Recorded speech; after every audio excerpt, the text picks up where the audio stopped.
शिव पुराण कथा। देवासुर संग्राम। ब्रह्मा जी बोले, हे नारद, जब देवताओं और दैत्यों में विनाशकारी युद्ध प्रारंभ हुआ तो दैत्येंद्र तारक ने अपनी परम शक्ति को उठाकर इंद्र पर चला दिया, जिससे इंद्र घायल हो तत्काल ऐरावत से गिर पड़े। इस प्रकार अपनी रण कुशलता से असुरों ने सभी लोकपालों को परास्त कर दिया, अन्य देवताओं को मार मार कर भगा दिया। असुर विजयी हो सिंहनाद करने लगे, बड़ा कोलाहल मचा। यह देखकर वीरभद्र ने महान क्रोध किया। वे वीर गणों से वेशित हो तारक के निकट जा उसे भीषण मार मारने लगे। दैत्य भी उनसे लड़ने लगे। त्रिशूल, षष्ठी, पाश, खड्ग, फरसा और पट्टिस आयुधों का प्रयोग हुआ। वीरभद्र ने तारक को घायल कर दिया और वह मूर्छित होकर पृथ्वी पर गिर पड़ा। फिर महाकौतुकी तारक ने वीरभद्र को युद्ध भूमि से भगा दिया। देवता युद्ध भूमि छोड़कर भागने लगे। फिर विष्णु जी ने तारक से युद्ध किया। विष्णु भगवान ने उस पर गदा, चक्र आदि से प्रहार। तारकासुर की वीरता। इस प्रकार का भयंकर युद्ध देखकर मैं कुमार के पास जाकर बोला, हे देव, इस तारक को मैंने वरदान दिया है कि यह रुद्र, विष्णु आदि किसी से नहीं मर सकता। आप इसे युद्ध कीजिए, क्योंकि यह केवल आपके द्वारा ही मर सकता है। मेरी बात सुनकर कुमार रथ से उतरकर उल्का के समान चमकती अपनी शक्ति को लेकर चले। उन्हें देखकर तारक दैत्य शक्ति उठाकर प्रहार करते हुए कहने लगा, अरे मूर्ख, तुमने इस बालक को मेरे सामने क्यों कर दिया है? ऐसा करते हुए तुम्हें लज्जा नहीं आती? परंतु विष्णु जी तो सर्वदा से निर्लज तथा छली और अविवेकी हैं। इंद्र भी ऐसा ही है। यदि मैं इस बालक को मार देता हूँ तो इस बालक के वध का पाप इन्हीं दोनों को लगेगा। और हे बालक, तुझे तो अपने प्राण बचाने चाहिए। तू भाग जा, मैं तुझे नहीं मारूंगा। इंद्र तथा विष्णु की इस निंदा से तारक का बल क्षीण हो गया। इस समय इंद्र ने अपना वज्र चलाकर उसे पृथ्वी पर गिरा दिया। क्षण मात्र में उठकर उसने इंद्र को ऐरावत से गिरा दिया। फिर विष्णु वीरभद्र ने युद्ध किया, परंतु तारकासुर महाकाल के समान चमकने लगा। तारकासुर का वध।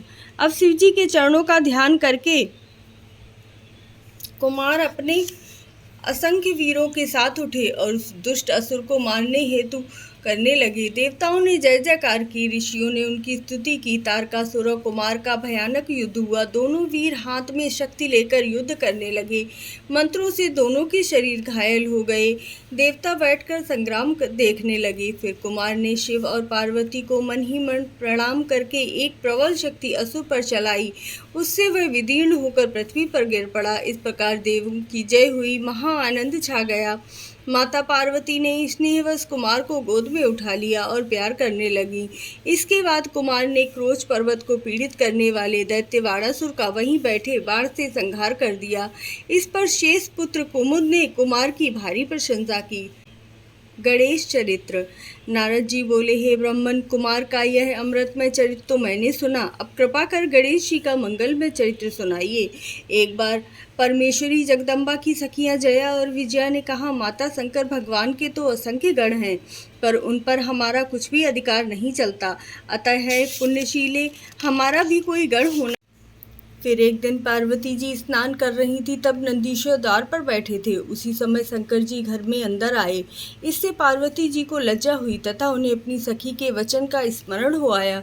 तब वे स्नान करते करते अपनी तन की उबटन से एक सुंदर पुरुष को बनाने लगी। जब पुरुष बन गया तो उसे वस्त्र अलंकार से सजाकर द्वार पर बैठा दिया और कहा कि मेरी आज्ञा के बिना कोई भी अंदर नहीं आवे, और आशीर्वाद दिया कि तुम मेरे पुत्र हो। जब गणेश जी द्वार पर बैठ गए तब शंकर जी घर में जाने लगे। इस पर गणेश जी ने मना किया कि माता जी का आदेश है, कोई भी पुरुष अंदर ना आए। इससे शंकर जी बड़े क्रोधित हुए। फिर शिव जी के गण वहां गणेश जी को हटाने के लिए आए। गणेश जी ने उन्हें निर्भय होकर कहा, मेरा विरोध करना अच्छा नहीं है, तुम सब यहाँ से दूर भाग जाओ। उन्होंने कहा, हम सब शिव जी के गण हैं। इस पर गणेश जी ने क्रुद्ध होकर कहा कि तुम शिव के गण हो तो क्या, मैं भी माता पार्वती का गण हूँ। यह गण निराश होकर शिव जी के पास लौट गए, परंतु उन्होंने शंकर जी को पुनः लौटाया कि वह जो भी हो उसे वहां से हटा दो। परंतु इस बार भी गणेश जी ने उन्हें घुड़क दिया। पार्वती जी ने बाहर इस शोर को सुनकर अपनी सखी को देखने के लिए भेजा। इस पर उस सखी ने सारा वृत्तांत कह सुनाया। इस पर पार्वती जी हंसने लगी और बोली, अच्छा है कि गणेश जी ने शंकर जी को रोक दिया, नहीं तो वे बिना कहे सुने चुपचाप घर में चले आते हैं। शिवजी ने पुनः अपने गणों को आदेश दिया कि तुम उस गढ़ से युद्ध करो, और यह कहकर सांसारिक लीला करने वाले शिवजी चुप हो गए। शिवगणों से गणेश जी का युद्ध। अब शंभू की आज्ञा पाकर वे सब गण निर्भय हो गए और गणेश जी से युद्ध करने लगे। इधर गणेश जी सजकर तैयार थे। उन्होंने शिवगणों से कहा, आज तुम मुझसे अकेले पार्वती पुत्र का पराक्रम देखो।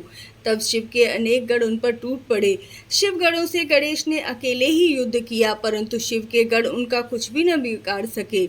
उन सबको गणेश जी ने मार भगाया। इस पर नारद जी की प्रेरणा से शिव के पास जाकर सभी देवताओं ने इस युद्ध का कारण पूछा। शिव ने कहा, मेरे घर के द्वार पर एक बड़ा बलवान बालक हाथ में लकड़ी लिए उपस्थित है। जो भी जाता है वह उसे जाने नहीं देता। यदि ब्रह्मा चाहे तो इस क्लेश को दूर करें। मैं शिव की माया से मोहित होकर वहां गया। मुझे आता देख बालक गणेश क्रोधवश दौड़कर मेरी दाढ़ी मूछ नोचने लगा। तब मैंने कहा, देव क्षमा कर, वृद्ध ब्रह्मा हूँ। मैं यह कह ही रहा था कि बालक गणेश ने परिधि उठा लिया और वहां से भाग चला। फिर तो मैं शिवजी के पास आया और समाचार सुनाया। उसे सुन लीला विशारद शंकर जी को बड़ा क्रोध आया। फिर वह शिवजी के सभी गणों ने युद्ध किया। उससे कार्तिकेय आदि सभी वीर हार गए। अकेले गणेश ने सबके छक्के छुड़ा दिए। तब तो कुपित हो रुद्र स्वयं ही वहां आ गए। चक्रधारी विष्णु सारी सेना लेकर उनके पीछे गए। गणेश शिरोच्छेदन। ब्रह्मा जी बोले, हे नारद, शिवजी तब तुम्हारे वचनों से उस बालक से युद्ध करने आए। एक से एक पराक्रमी देवता तथा विष्णु तक ने उनसे युद्ध किया। शिवजी भी सेना सहित उस बालक से चिरकाल तक लड़ते रहे। शिव की माया से विष्णु जी भी मोहित हो गए और वे भी परास्त हो गए। गणेश जी ने माता का ध्यान कर शिव की शक्ति चलाई। फिर शिवजी ने महान क्रोध करके त्रिशूल से उस बालक का सिर काट दिया। इससे देवता निश्चिंत हो गए। हे नारद, तुमने यह सारा वृत्तांत पार्वती को जाकर कहा और यह भी कहा कि तुम अपना मान किस प्रकार भी त्याग नहीं करना है। ऐसा कहकर ये कलह प्रिय नारद तुम अंतर्ध्यान हो गए। गणेश जी का पुनर्जन्म। यह सुनकर देवी को बड़ा भारी क्रोध आया कि सब देवताओं और गणों ने मेरे पुत्र को मार दिया। अब मैं सबका नाश कर दूंगी, प्रलय कर दूंगी। यह कहकर पार्वती जी ने 100,000 शक्तियाँ उत्पन्न कर डाली। उनसे कहा कि तुम सब देवसेना में जाकर प्रलय कर डालो। देवता, राक्षस, ऋषि और अपने पराये जो मिले उन्हें झट से बचड़ कर जाना। देवताओं की सेना में जाकर वे शक्तियां उनका भक्षण करने लगी। जहां देखो वहां शक्तियां ही दिखाई देने लगी। वे देवताओं को अपने हाथों से पकड़ पकड़ कर खाने लगी। ये देखकर ब्रह्मा, विष्णु, महेश आदि किसी भी देवता को आशा न रही। वे कहने लगे, क्या देवी अकाल में ही प्रलय कर डालेंगी? तब ऋषियों ने प्रार्थना की, हे अंबिके, तुम्हारे स्वामी भी यहाँ स्थित हैं। उनको तो देखो, क्षमा करो, संहार हुआ जाता है। हे परमेश्वरी, अब इन सबका अपराध क्षमा कीजिए। तब चंडिका देवताओं से बोली, यदि मेरा पुत्र सब में पूजनीय हो जाए तो संहार नहीं होगा। भगवती के ऐसा कहने पर सब देवताओं ने शिवजी से कहा कि ठीक है, हमें वही करना चाहिए जिससे सब लोगों का मंगल होवे। तब शिवजी ने कहा, अच्छा तुम लोग उत्तर दिशा को जाओ, जो पहले उसका सिर काट लाओ और गणेश जी के शरीर में जोड़ दो, तो वह जीव जावेगा। यह सुनकर सभी देवता उत्तर दिशा में गए और उन्होंने एक दांत वाला हाथी मिला, उसका सिर काट लाए, उस गणेश जी के सिर पर जोड़ दिया। तब तो गणेश जी जीवित हो गए और गजमुख, रक्तवर्ण, सुंदर कांतिवान बालक की प्रसन्न वदन एवं सुंदर आकृति की शोभा बड़ी ही देदीप्यमान थी। शिवपुत्र को जीवित हुआ देखकर सबका दुख दूर हुआ। तब सबने देवी को उसे दिखलाया तो पार्वती जी प्रसन्न हुई। गणेश गौरव। देवी पार्वती जी गणेश जी के जीवित होने पर बड़ी ही प्रसन्न हुई। दोनों भुजाओं में भरकर उनका आलिंगन किया, अनेक प्रकार के वस्त्र आभूषण पहनाए, सबने उनकी पूजा की। देवी ने उनका मुख चूमकर ये वरदान दिया, हे पुत्रे, तुम्हारे मस्तक पर सिंदूरी निशान है, अतः सभी तुम्हें सिंदूर से पूजा करेंगे। तुम्हें सभी सिद्धियां प्राप्त होंगी। तुम्हारी पूजा से सभी प्रकार के विघ्न दूर होंगे। शिवजी ने उनके सिर पर हाथ रखा और कहा, यह मेरा दूसरा पुत्र है। गणेश जी ने उठकर शिवजी को प्रणाम किया और सभी देवताओं से प्रणाम करके अपने अपराध की क्षमा मांगी। त्रिदेवी ने सबके पूज्य और गणनाथ होने का वरदान दिया। सबने कहा कि मनुष्य सर्वप्रथम इनकी पूजा करेंगे, पीछे हमारी। सर्वप्रथम शिवजी ने मांगलिक वस्तुओं से गणेश जी की पूजा की, फिर विष्णु ने, ब्रह्मा ने तथा पार्वती देवी ने पूजा की। सभी ने एक स्वर से उन्हें सर्वाध्यक्ष कहा। देवताओं की दुदुम्भी बजने लगी तथा अप्सराएं नृत्य करने लगी। बड़ा उत्सव हुआ। सभी देवता आज्ञा लेकर अपने अपने स्थान को गए। शिव पार्वती गणेश सहित आनंद पूर्वक विराजे। जो मनुष्य इस मंगलदायक कथा को सुनेंगे उन्हें गणेश जी की कृपा से सर्व मंगल तथा मनोरथ प्राप्त होगा। गणेश विवाह। ब्रह्मा बोले, हे मुनिश्रेष्ठ, अब गणेश जी माता पिता के पालन करने पर बड़े हुए। वे कुमार के साथ ही खेल कूद करने लगे। एक बार शिव पार्वती एकांत में विचार करने लगे कि अब दोनों का विवाह कर दिया जाए। तब माता पिता की इच्छा जानकर दोनों ने एक साथ ही कहा कि पहले मैं विवाह करूंगा। इस पर दोनों परस्पर विवाद करने लगे। यह विवाद देखकर शिव पार्वती विचारने लगे कि इनका विवाद कैसे दूर किया जाए। तब उन्होंने एक उपाय सोचा कि तुम दोनों ही एक समान प्रिय हो, अतः तुमसे जो भी प्रथम पृथ्वी की परिक्रमा करके आ जावेगा उसी का प्रथम विवाह करेंगे। ऐसा सुनकर कार्तिकेय जी तो पृथ्वी की परिक्रमा के लिए झट से चल दिए, परंतु गणेश जी बुद्धिपूर्वक सोचने लगे कि मैं क्या करूं और कहां जाऊं। मुझसे तो एक कोस भी नहीं चला जाता। फिर सोच विचार कर माता पिता से बोले, अब दोनों सिंहासन पर बैठिए, मैं पूजा करूंगा।